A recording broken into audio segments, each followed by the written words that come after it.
The lead characters in this story are Jesus, Judas, Peter, and their brothers James and John, sons of Zebedee.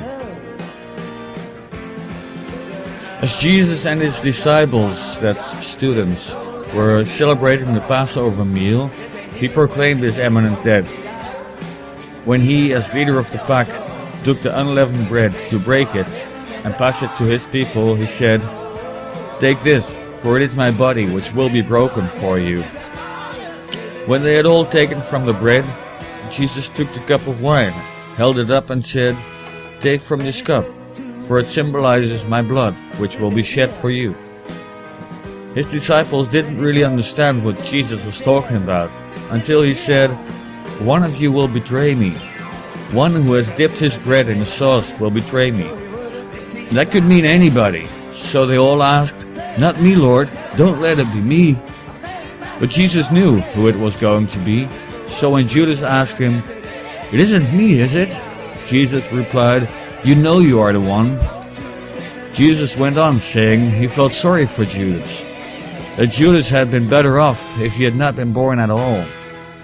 Jesus and his friends continued the ceremonies of the Passover feast, and then ended their time together with a song, after which they got up and went to the Mount of Olives, all but Judas.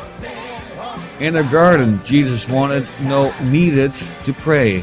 He asked 3 of his disciples, Peter, John and James, to go up the mountain with him, to watch and pray. He asked his friends to stay back a bit and pray with him. Jesus went on to pray a bit further up the mountain, alone, to pray to his Father God, Yahweh. Jesus, knowing full well what was going to happen to him in the coming days, was in great distress.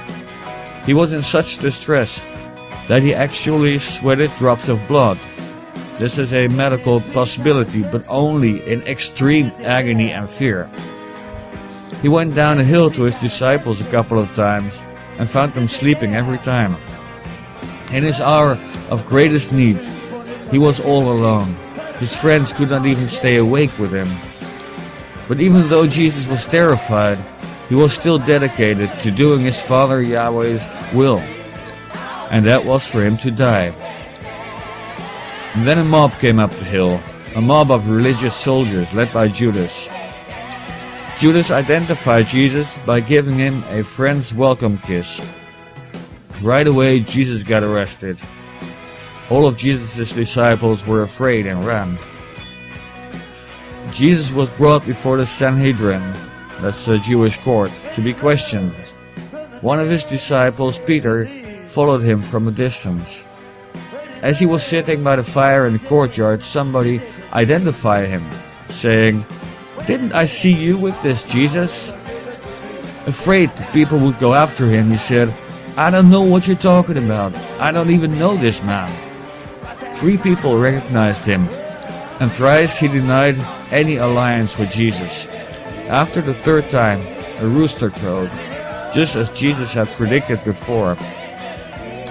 Judas is many times portrayed as an evil person, but what if he had not done what he did? Would Jesus not have died? Jesus needed to die for forgiveness of our sin, so he would have anyway. His death was God's plan for our redemption.